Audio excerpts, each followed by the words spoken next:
talking about a guy who actually physically assaulted a U.S. senator at his home? But let's keep talking about hypocrisy, Gene. I mean, I thought this was just brilliant. So there's a race in Virginia for governor, right? What's his name? Gillespie is running over there. Ed Gillespie. Yes, the ad. So Absolutely. there's an ad showing a pickup truck driving through the streets with a Confederate flag and a Gillespie vote for Gillespie sticker, chasing down little Muslim and Hispanic children, chasing them down, run them over. Trying to run them down. It also had on a "Don't Tread on Me" sticker, remnants of the Tea Party.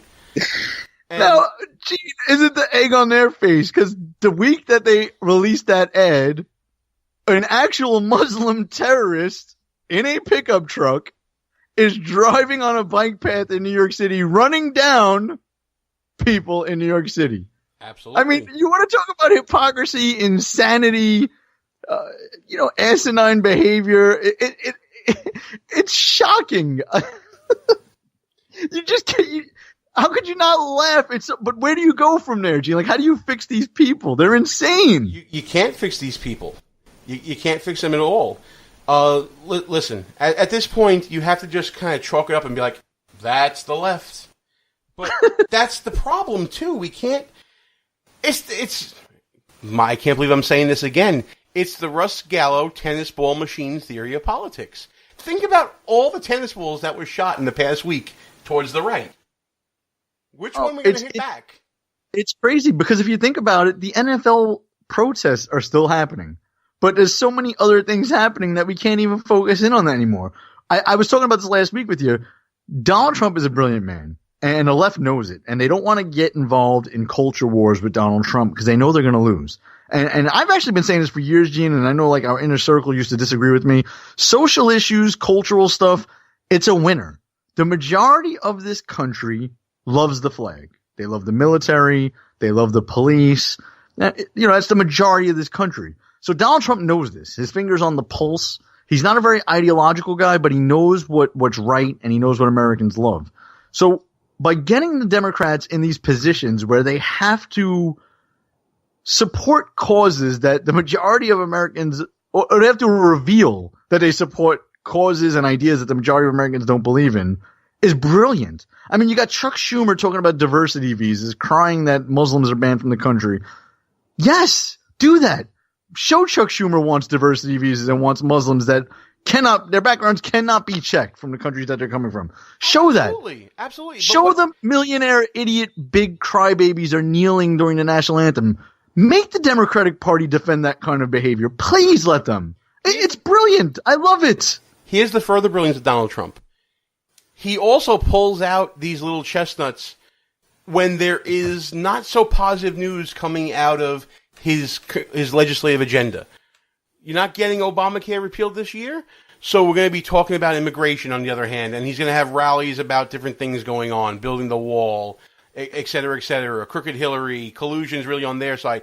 And he can bring all these things out because he knows that Americans are more outraged at the state of politics than they are about the State of the Union.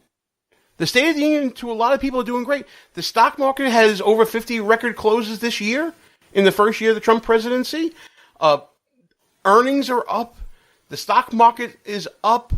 If you get the tax reform unemployment bill is down. Unemployment is down. House prices are starting to regulate and actually start towards an upward trajectory.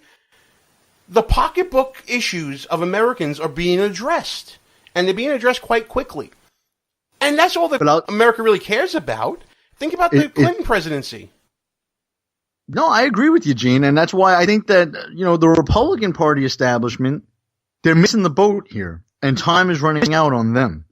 It's only a matter of months before the election season really, really picks up some steam here. And if the Republicans in Congress don't get their heads out of their asses and get some legislation passed, they're going to get voted out of the majority in one or both houses. And then we're in trouble. All right. So I don't know what to tell Paul Ryan and that other dummy McConnell in the Senate. They got to get some stuff passed. All right. The president is right. He has a mandate.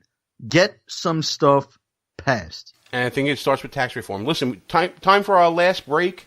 When we come back, Russ and I are going to talk about our own right to vote and what we're going to be doing this week here in the People's Republic of New York. Gene and Russ behind enemy lines. We'll be back right after these brief words. Hey folks, I just want to let you know about a great opportunity for listeners of Behind Enemy Lines Radio. If you go to our website, www.behindenemylinesradio.us, and click on the same box ad on the right side of the page, you will get a great opportunity for a discounted offer to join SaneBox. SaneBox filters out all the unimportant email from your inbox so that you can really focus on what matters. If you're anything like me, folks, you get hundreds of pieces of email a day, not many of which is important. SaneBox's smart filter will get everything you need to fly through your inbox and finally make email work for you. It gets rid of spam emails, it deprioritizes emails that aren't as important to you, and it helps you unsubscribe from mailing lists and individual senders with ease. So again, go to www.behindenemylinesradio.us and you click on the SaneBox ad and you'll be given an exclusive offer you won't find anywhere else. Hey folks, I just want to let you know about a great opportunity for listeners of Behind Enemy Lines Radio. If you go to our website, www.behindenemylinesradio.us, and click on the SaneBox ad on the right side of the page, you will get a great opportunity for a discounted offer to join SaneBox. SaneBox filters out all the unimportant email from your inbox so that you can really focus on what matters. If you're anything like me, folks, you get hundreds of pieces of email a day, not many of which is important. SaneBox's smart filter will get everything you need to fly through your inbox and finally make email work for you. It gets rid of spam emails, it deprioritizes emails that aren't as important to you, and it helps you unsubscribe from mailing lists and individual senders with ease.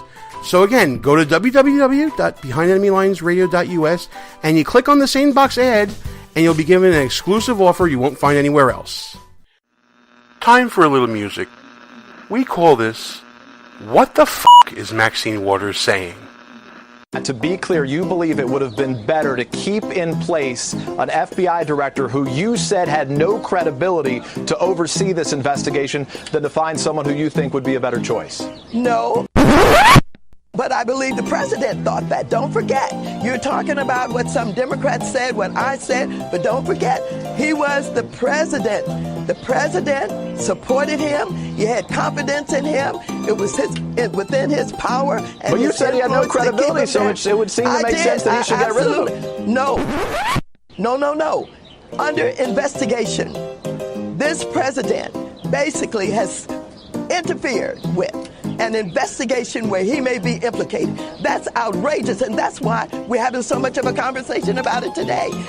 The bottom line is that you think an FBI director without credibility would have been best served in this position to try to pursue this investigation. I think if the president had fired him when he first came in, he would not have to be in a position now where he's trying to make up a story about why it does not meet the smell test. Yeah, something smells all right. Understood. So if Hillary Clinton had won the White House, would you have recommended that she fire FBI Director James Comey? Well, let me tell you something. If she had won the White House, I believe that given what he did to her and what he tried to do, she should have fired him. So she should have fired him, but he shouldn't have fired him. This is why I'm confused. No, you're not confused. Yes I am.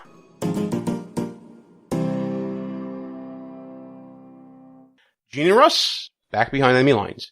Thanks for listening to Behind Enemy Lines Radio. Check us out at www.behindenemylinesradio.us. Check us out on the Facebooks and the Twitters at BEL_radio. And if you like this show, we normally do it live, Tuesdays, 10 p.m. Eastern Time on Spreaker. Haven't done it in a while, but don't worry, we're going to get back to doing some live stuff soon. But if you miss any part of the live show when we do it, you can always check us out on our rebroadcast if you want. You can go back and listen to that. There are rebroadcasts scheduled throughout the week on WJHC 107.5 FM in Jasper, Florida. Florida strong, baby. Everybody in Florida, we're still thinking of you, even though the storm's been gone for a week and people have moved on from the news cycle. We're still with you here on this show. Also listen to us at Let's Talk 92.1 FM, WDDQ, Adele, Georgia. And, of course, News Talk 1330 AM WLBB in Carrollton, Georgia, all of which are a part of the Talk America Radio Network. You can also check us out at High Plains Talk Radio, Sackheads Media, KLRN Radio Online. You can also check us out at ICRN, the Internet's Conservative Radio Network, and, of course, Lanterns Radio, lanterns.buzz, one of the fastest growing internet stations in the interwebs. You can also check us out if you miss any of the rebroadcasts during the week. No problem, we got you covered. We're available as a podcast as well. We're on iTunes, Spreaker, Stitcher, TuneIn, Podbay, Player FM. You can check us out at Google Play Music, SoundCloud, Auto Radio, the new project of SiriusXM, and of course the mighty iHeartRadio Network. Yeah, we actually got on there. I can't believe it either. Gene and Russ, back behind enemy lines. You know, this week, Russ, a lot of local elections here in the People's Republic of New York. We're going to be going to the polls. I believe that there are going to be some other states going to the polls as well. And probably the big ticket issue across the state, there aren't really any statewide elections. It's more county races, city races, municipal races, things like that. But the big one, besides, Bill de Blasio getting over 60% of the vote and knocking out Nicole Malliotakis, is the vote to determine whether New York will have a constitutional convention in 2018. Now, this is part of the mechanisms of the state constitution, whereby every 20 years, I think it is, we have to vote to see if we want to have another convention or not. Russ, what way are you voting on this issue? Are you going to vote yes or no? I'm going to tell you, I think we're on different sides of the coin on this one. I'm going to vote no. I'm going to vote no. Interesting. And why is that?